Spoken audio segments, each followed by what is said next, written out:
a thing. Don't you worry about a thing, mama. Cause I'll be standing in. Good morning, everyone. Today we are here for coffee with Mayor Burks and Lottie Overby, Clerk of Council of Garfield Heights. Having a great time. Great guys. Well, thank you, Larod. Thank you for bringing us in the way you did. This it's awesome. Um, Always good to see some professionalism like that, man. We're not too used to that sometimes. This is great. As you all know, I used to do this coffee with the mayor last year and the year before I started it. It's just my way of being able to communicate to the residents of Garfield Heights. Um, we do have a number that you can call in on if you'd like. It's 216-236-5582. That's 216-236-5582. If you'd like to call and just say hi or ask a question, and if we know the answer, we'll give it. If we don't know the answer, we'll get some information and we will get back to you on it. But there's a lot of things that are going on in Garfield Heights, and some of the things I wanted to talk about was or is the Garfield Heights Boulevard project is still in the works. We just got good news the other day that the OPWC portion of that has been funded. That's a huge chunk of the funding that was needed for that, and then also um, OPWC has also awarded us the grant funding that we were asking for some of the roads that need to be fixed here, and the water lines and sewer lines.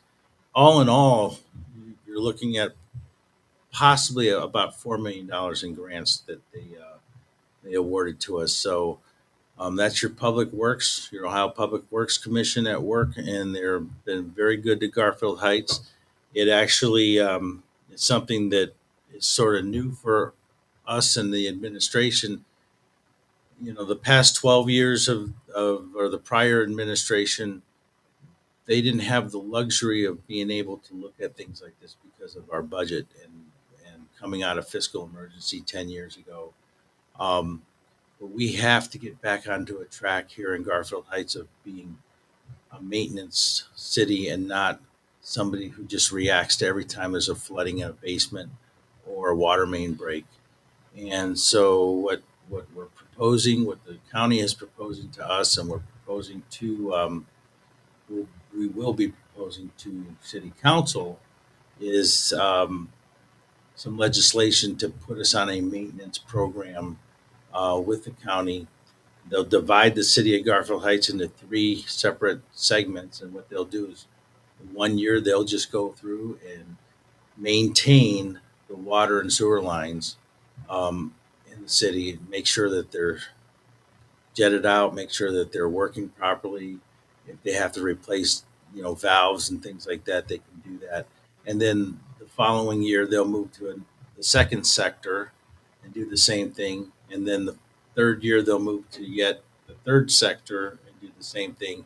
And then the fourth year, they'll come back to sector one and they'll make sure that it's working properly. What it is, it's just a maintenance program that the county does, and they do it in a lot of other cities, which is why a lot of other cities don't seem to have some of the issues that we've had in the last couple of years that I've been there. So we were able to get a couple of really nice things done. I want to thank Councilwoman Stacy Collier over in Ward 1. She came to me with an issue about some residents on Rexwood that were experiencing some flooding in their basements. I asked her if she could put together a meeting, and she did. We got our city engineer and our maintenance, our service director there. And prior to the meeting, our service department called the county and said, "We're having these issues. Can you send a representative out? Or is there anything you can do to help us?" They went in with their telescope, the telescopic whatever tools that they have, and they looked at all the lines on Rexwood, and they found where there was a large calcium deposit there that probably had been there for a good 10 years or so. And they were able to clean that out, remove that obstruction, and now we don't have any flooding in that basement. So this is the type of thing I'm talking about. If we continually do stuff like that, it just makes our city a better place to live. And I'll tell you, if you look at from a mayor standpoint of view, if you look at our sewer lines and our water lines, some of them are over 133 years old. So, and that's how old I feel after being in office over a year now. It has been some trying times, but you know what? We're on the right path here. I think we're moving the city forward. There's a lot of exciting things going on. The Garfield Park Reservation pond is just, I mean, they've been working. If you haven't been over there to see what they've been doing, it is incredible how they're restoring these ponds that have been there, or a pond that has been there um, since the early 1900s in the history of Garfield Heights. It's like you're seeing it come back to the way it was Right. back then. And so that's going to tie in with Garfield Park Boulevard over in Ward 7, where Miss Lottie Overby here, who is our clerk of council. Yes. Welcome, Thank you. welcome, Thank you. Lottie. It's a privilege to be here with the mayor. Over in your neck of the woods over there, they're doing Wargo Farms right now, and I got a call from a resident the other day who was concerned because he woke up to chainsaws and trees coming down, and so just to update everybody, the Cleveland Metro Parks bought that from us about a year ago. Um, the history behind Wargo Farms is it was purchased by the city of Garfield Heights in 1987 for roughly $350,000 by Mayor Longo, with the intent of one day making it a recreation area. And of course, the city then fell into fiscal emergency. And then, as we have come out of fiscal emergency, there's really not been any money that could be thrown at this to turn it into a park system. Right. And then we have the probably arguably the best park system in the nation, which is the Cleveland Metro Parks, came to us and said we'd be interested in purchasing that property because it connects us with Dunham Park and Astorhurst Park now, which they created a couple years ago. And then eventually it also connects us to Bedford Reservation and the Cuyahoga Valley National Park. So this little piece of property, about 45 acres or so, um, they wanted to buy, and they wanted to buy it to put a walking nature trail in there, Yeah. which most of the residents, I don't think I heard every resident. I go back about 5 years ago when we had a developer who wanted to buy that and build houses, Right. and the people over there said, "No way, we don't want that. Yes. It was supposed to be a park. We would like to keep it a park." And then Cleveland Metro Parks comes in and offers this, and I just felt that that is the best fit. Yes, and just to the residents who are hearing the chainsaws, the ends are definitely going to justify the means. I mean, we're well long overdue for a park in Ward 7. So just be patient. It's coming. You're going to enjoy the end. I think Ward 7 was the only. I think Ward 6 and Ward 7 are the only two wards that really don't have a park in. Yes. And I know Councilman Vaughn has always talked about that, but it's never really. I don't think that he recognizes, because he's been here about 14 years, that it's just something that after you ask so many times, Yes. and you don't have the money to do something. He just has been like, okay, we have other more important things to do. The park can come, but it may take a while. And I think he's very excited about that. Yeah. And listen, it's chainsaws today, but And once that they're done with Yeah, that, beautiful walking trails. it's going to be a beautiful walking trail. I don't know that it's going to be the, I have a lot of friends that like to hike, and I don't know, they'll come and check it out, but I think biggest, their number one spot that they like to go is the Rocky River Nature Center, Yes. and they like to go to Brecksville and hike those areas there. But we may not have as much. But if it connects to some of those other parks, that may be the reason why that connector. These individuals that love to hike, it's a way of life for them, and they're always looking for something new. Yeah. I wish I could tell you I'm a big hiker, but I always joke around with my friends that professionally hike. I tell them, you guys are not hikers. Like hikers go and we look at bark on the trees and we look at leaves and stuff like that. These guys are going at a fast pace, and I'm like, what did you guys do? You're running from the cops Yeah. in the woods here, and they laugh at me, but they're there to get a workout. Yeah. And And I am not a hiker, but with this park coming, I am going to become a hiker. yeah, So it's something. it's probably something right in to- your backyard. Yes, yes, yes. I'm over at Valley Ranch, so I can come out of the complex, go around and walk up to the park. you know, they were telling me that some of the ravines that are there, they're actually going to build these little walkable bridges Okay, there. That's great. So you'll be able to go over the Yes, because I think Tinker's Creek run right. in the back of that. Yeah, So so it is really interesting. I'm excited because Garfield Heights is now going to have a park on the north end and the south end, and it'll be Cleveland Metro Parks that maintains it. So that's a big help Yes. to us. We don't have the money to do this, and they're able to do it. I have to tell you what they have planned to go down Garfield Boulevard. If that happens, and it looks like it'll happen, we're just trying to make sure that everybody who said we'll give you this much money gives us that much money. And we have to make sure that all the costs that we figured out before, even though we've added to for inflation, we have to make sure that we're still accurate with those numbers. But I think that's going to happen, and the metro parks will maintain that as well going down Garfield Boulevard. So what that brings me to is transit oriented districts, and it's something that and we'll get to what Mrs. Overby here can what the role of council is with this, but transient oriented districts are something that we're starting to see throughout all of Cuyahoga County.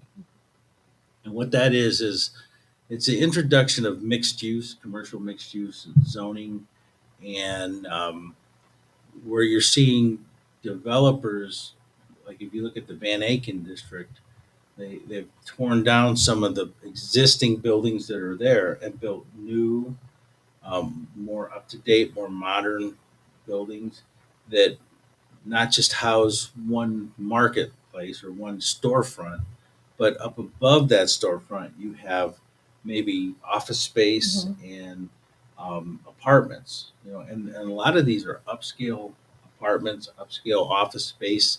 And what it attracts is it attracts your attorneys, it attracts your professional people like Lorad here who does video production and sound production. These guys all need space, and it allows for all this mixed use and it grows your economic base here in the city. We don't have that in place. Right. And if I look at talking to people like Chris Ronayne, who's the new county executive, and even Armin Budish, the outgoing county executive, they've said that if you look at what we want to do throughout the county, Garfield Heights is a big part of that through this transit oriented district. Some of these incentives that they want to put in place, which is very positive for our city. But on the home front here, I mean, we can't depend, in my opinion, we can't depend on the county to always, they have a plan and they want to execute their plan, but they can't tell us, well, we're going to do it through Garfield Heights next week or next year or 2 years from now. We know what they want to do, but at the same time, on our end, community here, we have to start working for us too, and hopefully we can make sure we're working in a way that we're partnering with the county, so that when they get ready to come through Garfield Heights with transit oriented districts and stuff like that, that they, we're right there. We're not a roadblock. Yes. We're helping them too. And I mean, I could see it. I could see the whole sector coming down East 131st to Broadway. There's a short area there that could totally be revitalized Yes. and be a nice walking district. Certainly, Turney and Garfield Boulevard could be a great Yes. little walking And I can district. see the coffee shops there now. Yeah, you know, so there's a lot. I mean, if you look at the county master planning, if you look at what they Yes. talked about with Turneytown Shopping Center, that is incredible. Making it more accessible to get into there, and also, like I say, building coffee shops, donut shops. So when I look at the city and how we have to market ourselves, we have to be safe. Number one, we have to have a safe city, right? We have to have a good school system that is, you know, attracting young families to come here. And between myself and school board president Nichelle Daniels and school board member Ashley Thomas, Heather Morrison, Superintendent Dr. Reynolds. Yes. I love Superintendent Dr. Reynolds. I have to say that publicly because him and I are.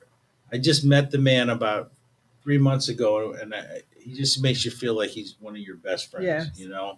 And I could just see how that is going to translate to the kids, and they are the special part of our community. I know that the school gets a bad rap because of the grading system, but like I've said to Dr. Reynolds and I've said to Nichelle Daniels, I know what that says on paper, but I know the level of talent we have in this city, and that is not the case. So, you tweak a few things and maybe put a few programs together. I know Dr. Reynolds has said to me he's got some plans, and I feel like we are going to move up. We can't really get much worse, but you can move up, and I think once that happens, I'm very excited because as I travel around, a lot of people say, "Well, our school system, we're not safe. Look at what's going on in the middle Right, school. Look right. what's going on in the high school." But none of them ever take a chance or the time out to actually sit and talk and interact with these kids. And if you do, you will find out a lot of interesting things.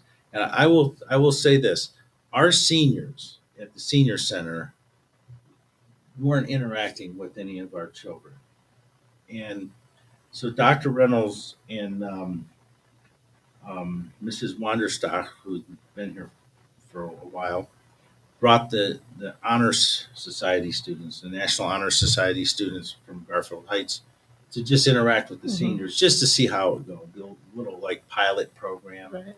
The seniors just loved interacting with them. We had them all come up to the mayor's office. They discovered that I have these big scissors to when we do these grand openings and things like that where we cut ribbons, and they discovered those scissors are real. They're not they're not props, And they were just besides themselves cutting pieces of paper and stuff, and they had a great time. But it was nice to sit down and actually talk with them and get their perspective on things, which I think a lot of times us as elected officials don't take the time to do. But also, he followed that up. Dr. Reynolds followed that up with the music director, Mr. Pernod, and they brought the Garfield Heights High School Music Ensemble in the other day. About 80 students showed up, Okay, that's right. and they performed for the seniors who were it was totally by surprise. I mean, I had no idea they were coming. I think the senior staff knew, but they didn't. They kept it quiet. And I mean, those children were absolutely like incredibly talented. I gave them all. I don't know if you guys seen, but at the holiday lighting ceremony, I gave those stocking hats out to people that attended. Yes. We had a few of those made. I took down about 80 to 85 of those hats, and I handed them out to the students who were just, they were like so thankful. But that was my way of saying thank you for Yes. doing this. Thank you for interacting with our seniors, because I think that is one of the segments that's missing in our community, the engagement. Yes. And it's not just the engagement of like, you're my neighbor and I'm engaging with you, but young people engaging with, older people like myself and even older. You get a fresh perspective on Right. things. Right. We have sadly, we have a historical society here, and it's stalled. It's Mhm. actually just out there in the ocean, just floating right now, Mhm. because we can't find enough help to really bring that to Okay. a And I new just want modern to go thing. back to Dr. Reynolds and the safety in the schools. I know there was a big fight at the high school football games, and something that Dr. Reynolds did was to change that to make the games at 4 o'clock. So back to just safety in the schools is very important, and he's doing a phenomenal job with that.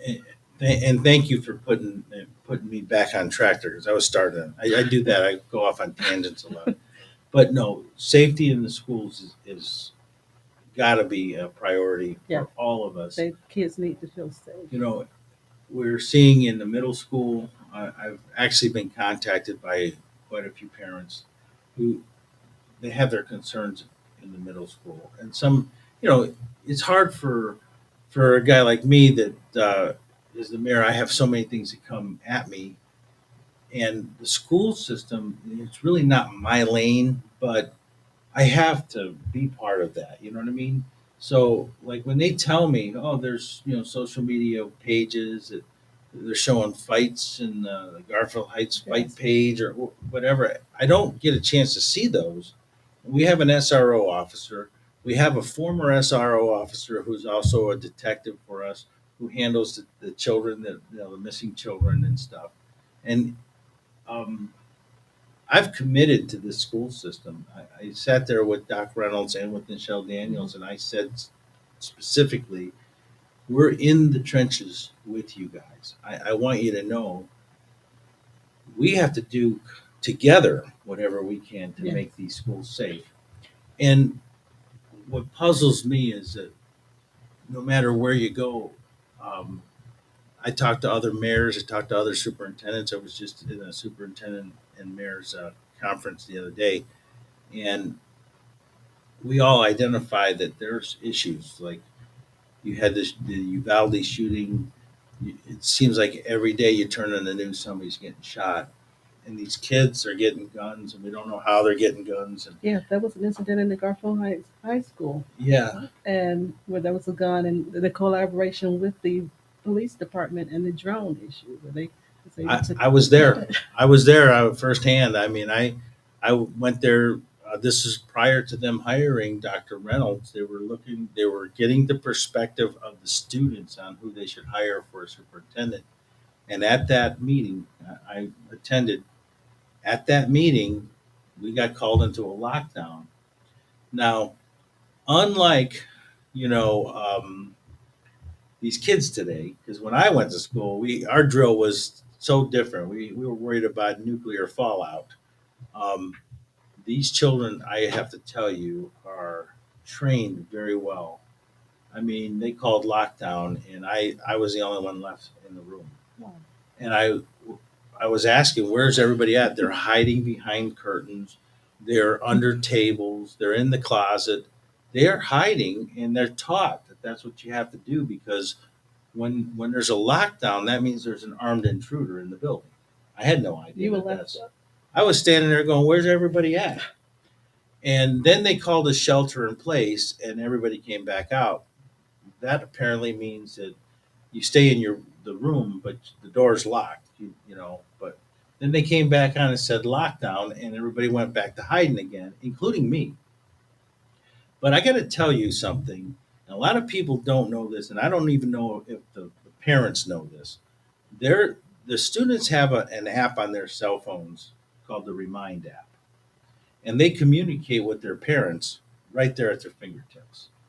And they were getting intel about that whole situation because obviously it came a point in time where I texted the chief of police and said, "Hey, I just want you guys to know I'm in the high school right now during this lockdown, so um, you need to know that I'm here. So if you storm the place and you don't recognize me, that would not be a good news report. Mayor gets shot by his own No, don't officers. say that. But I wanted to. I mean, I'm joking, of course, Yeah. but like I wanted them to know I was there, and he was feeding me information on my phone. But those children had that information before I had it. Okay. So, um, and obviously, what you have is you have parents that are listening to the scanners, Yeah. and then they're sending the information to their children on this Remind app, who are pushing it out to other students. So everybody knows what's going on, and the outcome was good on that situation, but it could have been a lot ugly. It could really have been a lot uglier. Um, I just, but at the same point, I mean, we can talk about that all day long, but how do you prevent that gun from getting in the school? Right. You know, shortly after that incident, they installed the metal detectors. But I'm here to tell you, from what I learned from that incident, I don't think the metal detector really would have prevented that. Only because, and I say this, I mean, I think the metal detectors was a good idea, but what happened was you had one student let the other student in at another door after Okay. class began. And do you lock the doors? Do you lock the school doors? I guess you have to nowadays. There's so many concerns out there with the safety of our children. But I have told Dr. Reynolds and I've told Michelle Daniels, we are right there in the trenches with you. We're going to do what we can. Our police, Police department and the drone. the drones are incredible. I don't know if you've seen the well, you must have I seen have the seen them at Ward 7. The Council President Vaughn had them at Ward 7's Block Black Watch, Watch. and they are amazing. Speaking of which, I'll be performing at that Black Watch Yes, next we will. time. Yes. But no, the drone. It was on Fox 8 the other day. About the drones, we had a child and a 16-year-old in Ward 1 who walked out of his house. I think there was a domestic violence issue or something, but he went into this field and he collapsed. I guess he was dizzy or whatever, and they couldn't find him, and it was getting dark. Well, Officer Hayes, one of our drone officers, he was on Fox 8 talking about it, but he deployed the drone, and through the heat signature, they were able to find that 16-year-old and rescue him from out of the. It's getting cold out there now. Mhm. Um, and that was a good ending to the story. But they also, that footage that they showed on Fox 8 was also when the drones apprehended the two people that had the gun in the high school that day. Yeah. And Very quickly. it was very quickly. It was within, I want to say, 5 minutes of them leaving the building. I don't want to give away all of our secrets there, but I will tell you that from the time that they announced lockdown, within a matter of minutes, that drone was hovering above Garfield Heights High School. And I know there's some characters out there, but if these kids think they're going to get away with some stuff, they're not. I mean, the technology is so advanced right now, and we're constantly looking at other ways of utilizing technology to, you know, make the schools safer. And I know that Michelle Daniels and the rest of the school board and that Dr. Reynolds, they're very committed to Yes. making the schools safe, um, as the administration is, and also our police. So, Yes. Yes. one of the things that, just so people don't realize, one of the things that we do on a regular basis, and we do it with Trinity High School as well, is they work on, Deputy Chief Dale Merchant works on evacuation programs, evacuation strategies, and they go in and they do drills with the school. So You should participate in one so you won't be left standing next time. right, well, that was one of the conversations we had with Trinity. They just did a mock drill, but it wasn't like an actual physical mock drill. It Okay. was like, I think on paper, and this is what we're going to do. But they're talking in the spring doing that mock Okay. drill at Trinity, and we should do one with the high school, with the middle school, with the elementary schools. You just never know when somebody has a mental illness or Mhm. something gets a gun. You just Yes. never know, Yes. you know.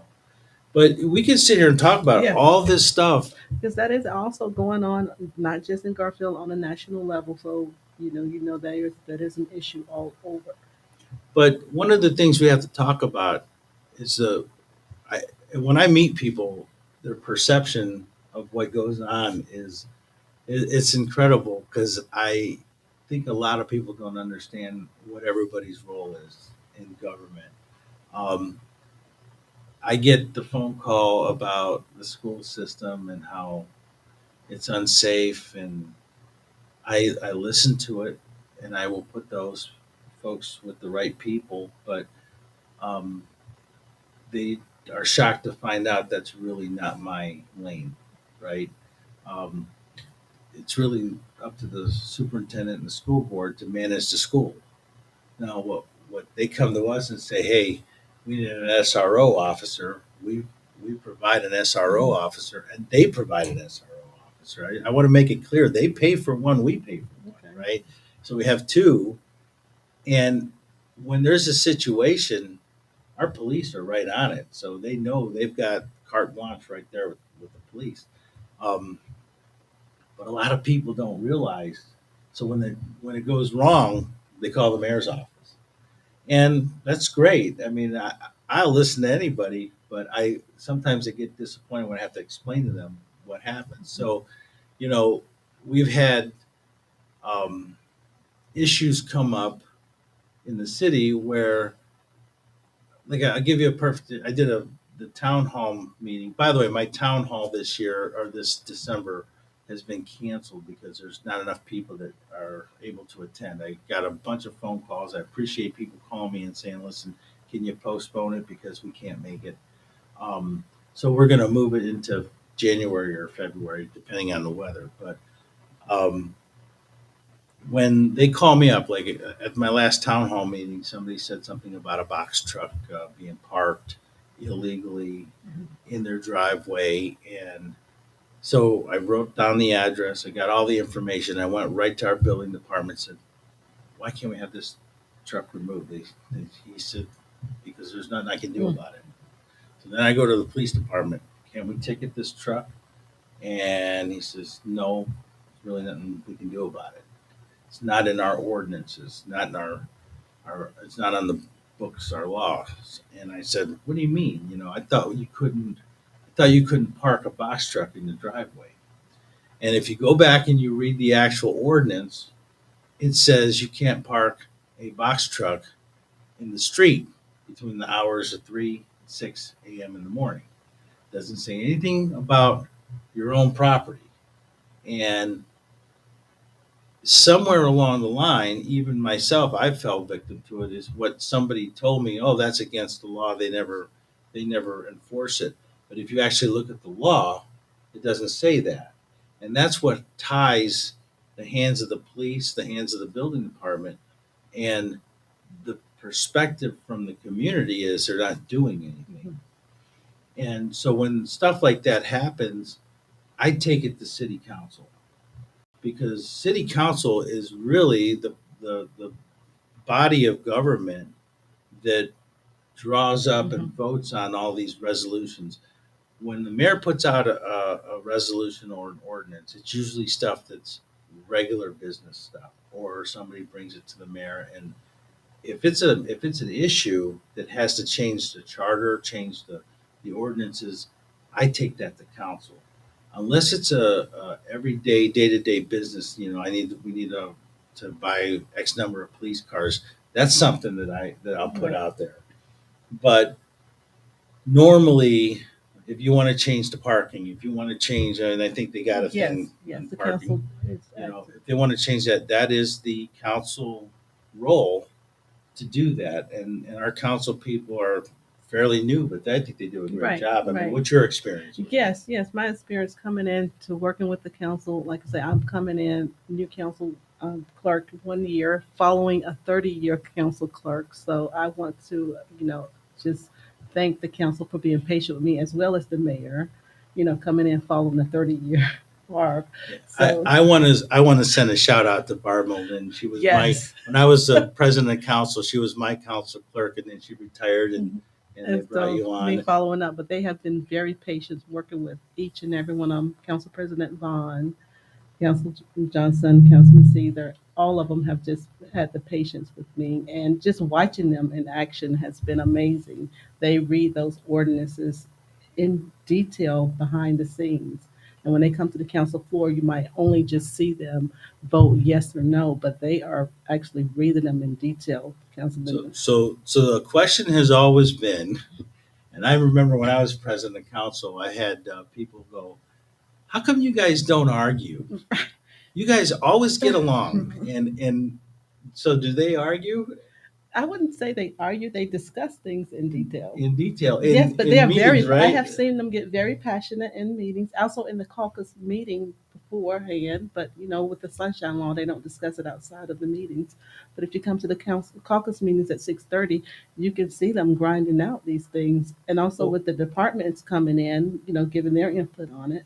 So it's just not just a simple yes or no. right. Yes. I used to tell people all the time, you're coming to the wrong meeting. You got to come to the committee meetings Yes, because that's committee when we meetings. fight with one another. And it's never really a fight, right? I No, mean, it's not a fight. there's They usually a get, I would say, debate. very passionate about things. I'll tell you one thing I like about our council is, and we never really seen that this as much in the past, but I will, say like we need to welcome American Fireworks. They're coming to Garfield Heights and they're buying a building on Broadway and they're opening up, and that's in Ward One. But we had a planning commission meeting about a year ago, and all the council people were there, and that shows me that they're passionate not just about their wards, Exactly. but about the entire city. City. And I know in the past, I mean, I've served with council people that were more concerned with, I think, just their ward and not with the entire city. I think we have a group of individuals now. Sometimes it looks like that they don't get along, but I'll tell you what, if you look at the way they vote, they always seem to vote for what's best That's for for the their city of and Garfield Heights and the residents. And the way that they pick one another up is incredible. I don't know that I've ever seen that in my tenure here in right. Garfield Heights, where they will go to bat for one another. Yes, they will. And if I could keep the same council because I'm coming in new, I love how they get along. And it's everybody, like I said, they have their own opinions. You know, everybody can't get along. There has to be some kind of line there, where your opinion can't be this opinion all the time, that opinion. So, One of and I watch you in the meeting, so I have it's different for me now because I have a different view of it from when I was the president of council. So I watch it. I'm like, do you have a favorite? You yeah, don't have to. You I don't have to really don't tell me have who a it is. favorite, but my council president, President Vaughn, I'm How much did he pay you to say this? nothing, but he is my, my ward president, and I'll tell you, Councilman Vaughn, Council President Vaughn, he is a wealth of knowledge. I remember when I started as a council person, I had to sit next to him at every meeting because I was 6 and he was 7. And him and I kind of shared the same reputation. Our ward leader is Frank Wagner, and I'm friends with Frank Wagner, and so was Tom. And just because of our affiliation, some of the other council people at the time kind of like shunned us, and we, Tom and I, just kind of let it roll off our backs because we're friends with Frank, but we don't like we're not going out to eat with them every day, and right, we're not hanging out with them. We just know him, and it just kind of gave us a bad rap, but I have to say, Tom has always helped me out when I was a new council person, making sure I understood the procedures and just things like, I, you know, waiver Right. of Rule 24. That seems to always get, um, that question always gets asked. What is waiver of Rule Rule 24? And I said, that is, I remember explaining it. That is so that when we pass this legislation, it's already been appropriated, right? So we don't need to come up with any new money. It's already in the budget. So you waiver Rule 24, and that allows you to just go ahead and enact it. You don't have to send it back to the finance I used to committee. be very confused on that because I thought they had to do something with 24 hours, Mhm. but it's actually No, a that rule seems 24. right.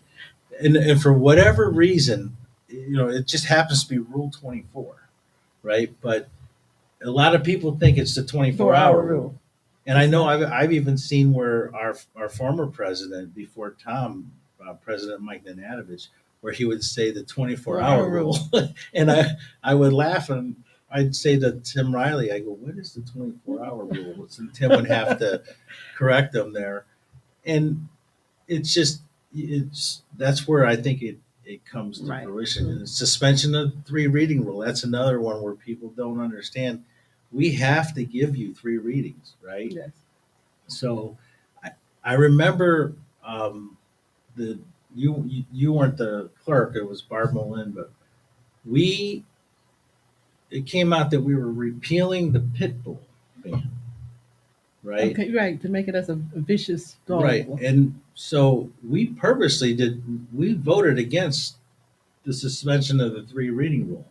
And only because we knew that number one, you're only going to have a certain amount of people at first that's going to pick this up and look at it, right? And then they're going to say, why did they repeal pit bulls? And that's not what the legislation really read. Right. It was, we're going we're going to include all dogs, not just pit bulls, vicious right? dog. Yes. So, yeah, it's not a ban on pit bulls anymore. It's a ban on vicious dogs because, and you know what? I'm glad we did three readings because as the meetings went, I think we even put that in committee for a little bit. As the meetings went, we had public engagement where people would say, you can't pick on pit bulls because they're not as vicious as the King Corso or the German Shepherd. And then you had people say, well, they're vicious and they shouldn't be, all animals can be vicious, right? And that's what really the that whole legislation was all about. But I remember going through that, people didn't understand the Right. three reading rule. Right. And we're like, the reason why we do this is to give you a chance to come Yeah, in and and that's be heard. important. And I think all of the council love that public engagement. They always thank the people that come out, but I'm sure they want more people to come out to the meetings to actually see what they do and put their input is important. And I know they all listen. Ms. Collier, Jason Scyther, all of them. They just love that public engagement. Oh yeah, we have, like I said, we have a good group of council. I know they're all going to be running again next year, and I hope they all come back. I hope Yeah, that, I'm used to this council, so I hope I'm the not- city retains them all. yes. And I Um, think too, you have them in 2 years. They're just getting ready really to know each other. If they had another 2 years in, they can really come together. It took me 2 years to learn. Really, right. it did. And right when they get that 2 year in, it's like it's time for them to go, and then a brand new person has to come in. So of course I can be partial because it is the council that I'm working with, but I wish all of them could get reelected. Yeah, I remember, everybody just brings a different perspective to things. Yes. But really their role is, a lot of people don't realize their role is really not to be the complaint department for the city of Garfield Heights. Their role is to pass legislation and put forth legislation from those complaints, Yes. as long as it's reasonable, Yes. that is their role, and they do it very well. Yeah. So one thing that came to this year was the chicken legislation that Yeah. came through the legislative committee, and that was something to see be able to have hens in the city of Garfield Heights. Right. Now that it was from the community engaged in it. They had readings, they had committee meetings, and it was eventually passed. Yeah, it was actually, when I go look at that whole situation, I had the people that were for it, some of them coming up to me going, "Man, what's taking so long?" Right. And I've had to explain to them is, listen, first of all, I'm the mayor, so I can't tell you whether you can have them or not. That's council's call. But you got to understand something. Our council has to give each resident the amount of time. They have to feel that they gave enough time Right. for anybody who's opposed to this to Right. come out and say, no, I don't want hens in the city. Yes. That And process was amazing, for me to witness that. for like a year. Yes, It was a debate for a year. And then they finally did it. And I got to tell you, there was a few of those council people that voted for it And some that were voted, nervous about voting right. for it And there were because, some that voted no, but that was their conscience. yeah, they just felt like, if I vote yes on this, but I'm not hearing from anybody that's opposed to it, so I'm voting yes, even though I may not support it, Mhm. but I can't take that. I can't use my own personal belief. It's like if I don't have the people calling me and saying, "Hey, I don't want chickens," and I have nothing but people calling me saying, "I want chickens," even though I maybe don't want them, but I have to vote for it, right? Because it's what the community wants. Right. I had to take my hat off to them because they got into some Right. tough stuff for people that have just got into this. And there's been quite a few times I've had conversations with many of them who said, "What do you mean we can't do this?" I'm like, "You can't just do this. You have to actually Go through the process. there's a process involved, and you have to go through it." Yes. And then, we share the frustration because, and we do this with the police, but I think I'll give you a perfect example. I have some parents that are upset because the kids are getting bullied in school, and um, they want to sit down, and we're going to have a sit down meeting. We're going to talk about some of these things, but I told them that I would have the city prosecutor there to help guide them on. But the city, they don't understand either that our city prosecutor doesn't handle juvenile cases. Those go down to the county. Mhm. So, but his experience will be helpful to tell them this is what the process is. Right. And um, I know there's going to be a part of that conversation that is going to be, well, what do you mean we can't do anything? It's not that we can't. That's the judge's role. The judges. There's certain judges that handle the juvenile Mhm. cases. There's certain judges that handle, your municipal cases and stuff like that. So, you know, I'm hoping that people can understand that there's a reason why things happen the way they Yes. happen, and unfortunately, we are in a society where we all have cell phones and things Yes. at our fingertips. Yes. That you know, instant gratification. Got to have it right now, right? Um, I know we're running out of time here. One of the things that I wanted to bring up, and I don't know what your neighborhood looks like over there. I have to get down to Valley Ranch again, in Ward 7. Yeah. But I got to tell you, I think we have a holiday lighting contest going on in the city right now, and if you want to nominate anybody for their lights, all you have to do is pick up a form. You can go on our website and get the form. You can email Jay Duber at garfieldhts.org. She's the one handling all this. She is my assistant, Jennifer Duber. I think being a loyal resident of Ward 6, I think we got one over there on East 135th, and I don't want to say, know. well, he's going to give people a run for their money. Okay. I'm telling you, I drove by there the other day, and I couldn't believe the.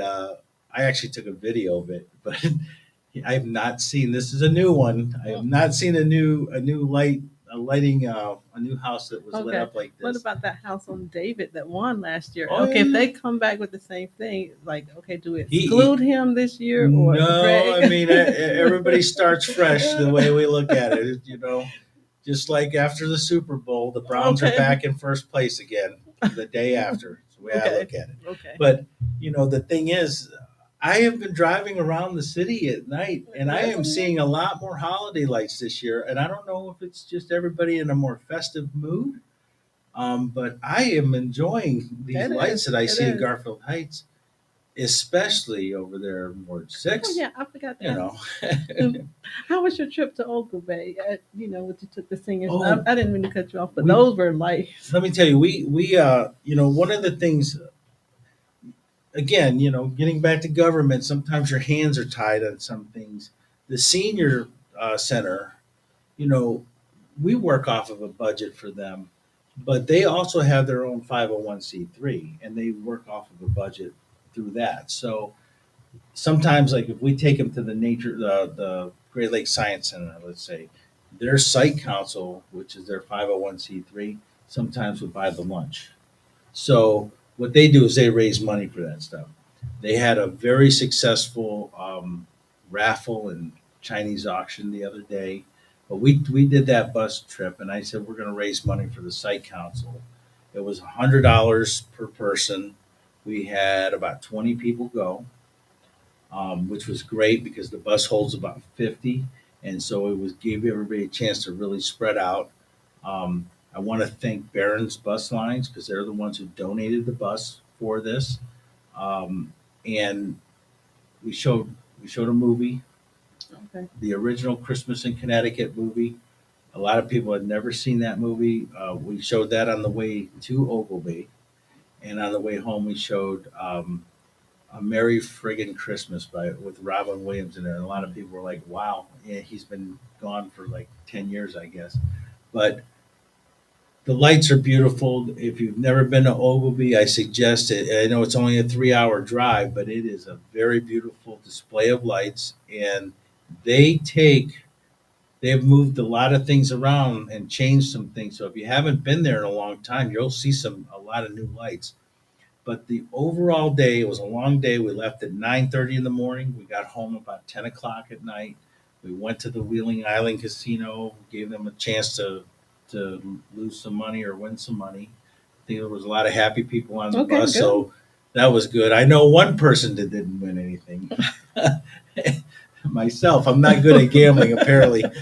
And then, but when it was all said and done, we were able to raise almost $1,100 for their Okay. site council, which was great for them because uh, our seniors are very special to me. When you reach that stage in life and you've been here in our community for so long, it's good to watch Mhm. out for one another, and they do. My heart's broken a little bit because one of our seniors, he's his name is Marino. He passed away, Okay. and he's um, gonna be missed. He was the chaplain at the American Legion. Um, it was good to see him there every day, and then now he's gone. But Yeah, it's good to see smiles on their yeah, faces, and and I think many of them went. So yeah, yeah, that was a good trip. I kind of went to that from the lights, but I know one thing that Jen Sopkovich is doing for the seniors is to adopt a senior this year. I have adopted one. You know, is that a citywide thing? yeah. Or is it anybody in the community can go adopt a senior? Anybody in the Okay. community can. Can you I explain that? I went down there and I got the last two left. I think Okay. me and Jen. I don't know.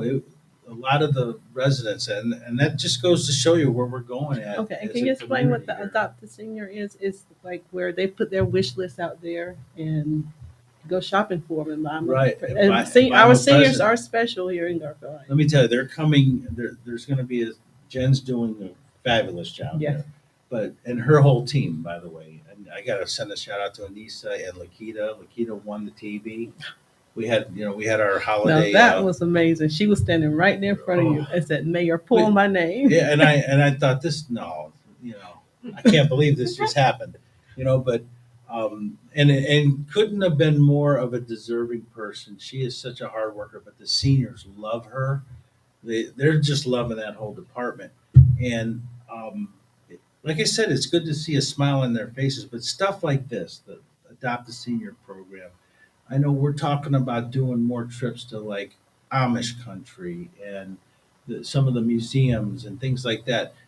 The seniors are loving it, and I love to see that because for the longest time during COVID, they didn't do anything, and we didn't know what to do for them. So we just kind of slowly started, you know, changing things and infusing some more things. And they wanted TVs up in the dining facility. Guess what? We have two TVs in the That's dining good. facility now. And pretty soon we're going to be able to utilize those dining facilities. Um, they're called dining facilities, but they're more like meeting areas. Now, council can do a live stream meeting if they want. We're going to try to put that in place so the technology's there, and all they have to do is get on their Zoom and have a live virtual meeting if we ever have to get back to the way it was. And some people prefer that actually, so and we can bring them in on that. Um, but I'm trying to do that with technology to make sure that they have what they Okay. have and we all have what we have. But, I just want to say happy holidays, Yeah, everybody, happy holidays. and um, certainly Merry Christmas to you and your Thank you, family. thank you. And I think I think the city again is moving forward on a very positive pace and a positive rate. I see people engaging with one another, and I'm very happy about it. And I want to continue that trend. Yes. So we are out of time, and I want to thank everybody for listening on this podcast. And Laurent, take it away. Thank you, Laurent.